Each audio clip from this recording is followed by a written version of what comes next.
Much later.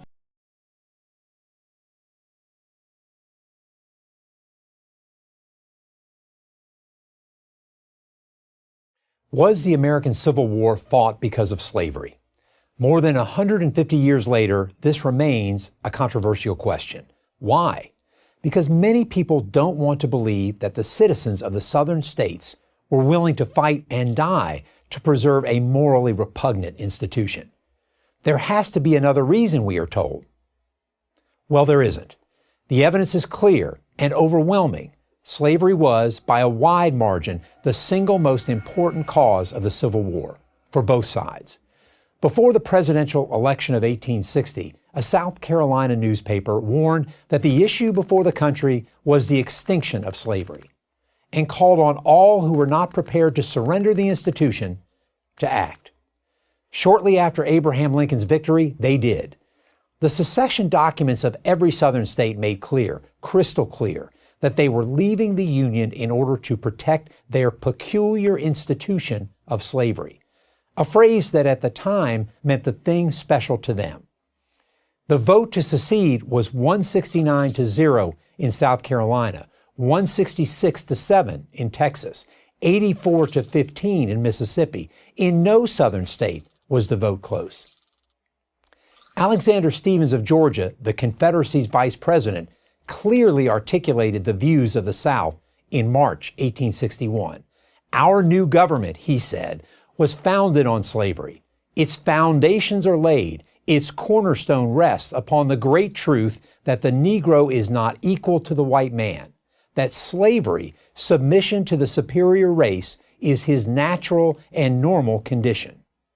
Yet despite the evidence, many continue to argue that other factors superseded slavery as the cause of the Civil War.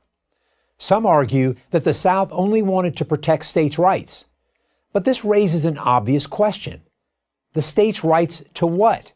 Wasn't it to maintain and spread slavery? Moreover, states' rights was not an exclusive Southern issue. All the states, North and South, sought to protect their rights. Sometimes they petitioned the federal government. Sometimes they quarreled with each other. In fact, Mississippians complained that New York had too strong a concept of states' rights because it would not allow Delta planters to bring their slaves to Manhattan. The South was preoccupied with states' rights because it was preoccupied first and foremost with retaining slavery. Some argue that the cause of the war was economic. The North was industrial and the South agrarian. And so, the two lived in such economically different societies that they could no longer stay together. Not true. In the middle of the 19th century, both North and South were agrarian societies.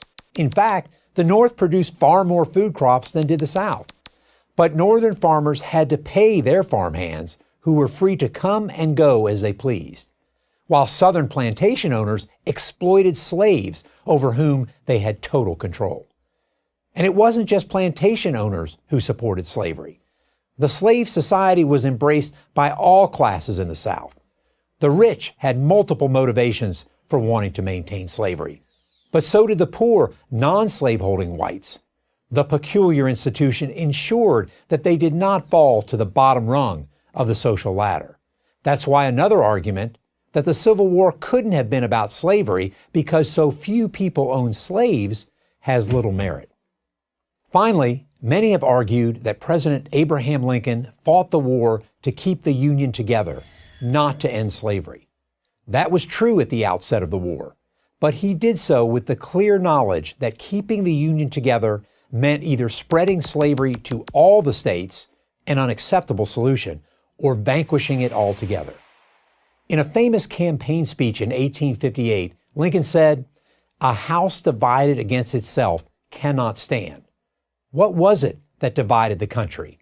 It was slavery and only slavery. He continued, "I believe this government cannot endure permanently half slave and half free. It will become all one thing or all the other." Lincoln's view never changed, and as the war progressed, the moral component, ending slavery, became more and more fixed in his mind. His Emancipation Proclamation in 1863 turned that into law. Slavery is the great shame of America's history. No one denies that. Wow!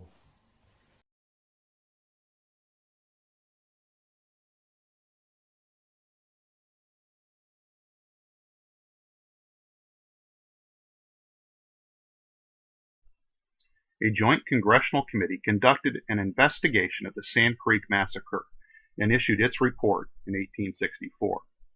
This extract describes the events that occurred at Sand Creek. In the summer of 1864, Governor Evans of Colorado Territory sent notice to the various bands and tribes of Indians within his jurisdiction that such as desired to be considered friendly to the whites should at once repair to the nearest military post in order to be protected from the soldiers who were to take the field against the hostile Indians.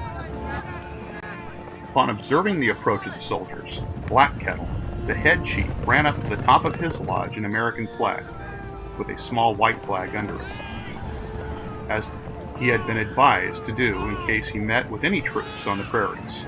Mr. Smith, the interpreter, supposing that they might be strange troops, unaware of the Indians encamped there, advanced from his lodge to meet them, but was fired upon and returned to his lodge. And then the scene of murder and barbarity began.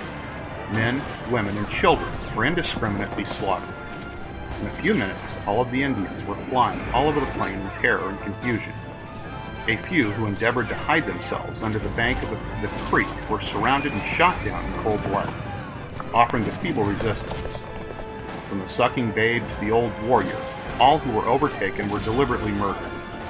Not content with killing women and children, who were incapable of offering any resistance, the soldiers indulged in acts of barbarity of the most revolting character, such, it is to be hoped, as never before disgraced by the acts of men claiming to be civilized.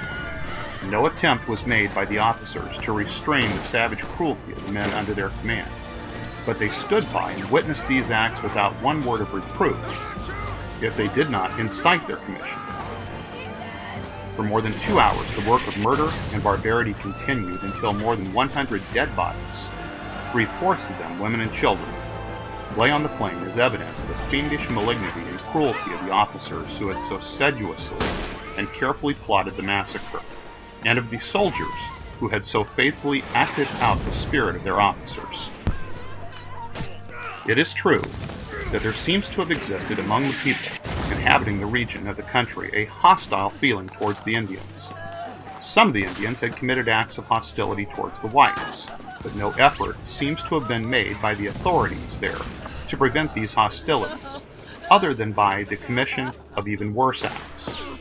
The hatred of the whites to the Indians would seem to have been inflamed and excited to the utmost.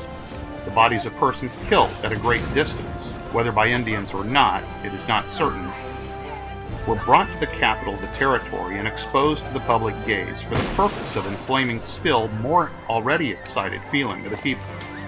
Their cupidity was appealed to, for the governor, in a proclamation, calls upon all, either individually or in such parties as they may organize, to kill and destroy as enemies of the country, wherever they may be found, all such hostile Indians, authorizing them to hold their own private use and benefit all the property of said hostile Indians that they may capture.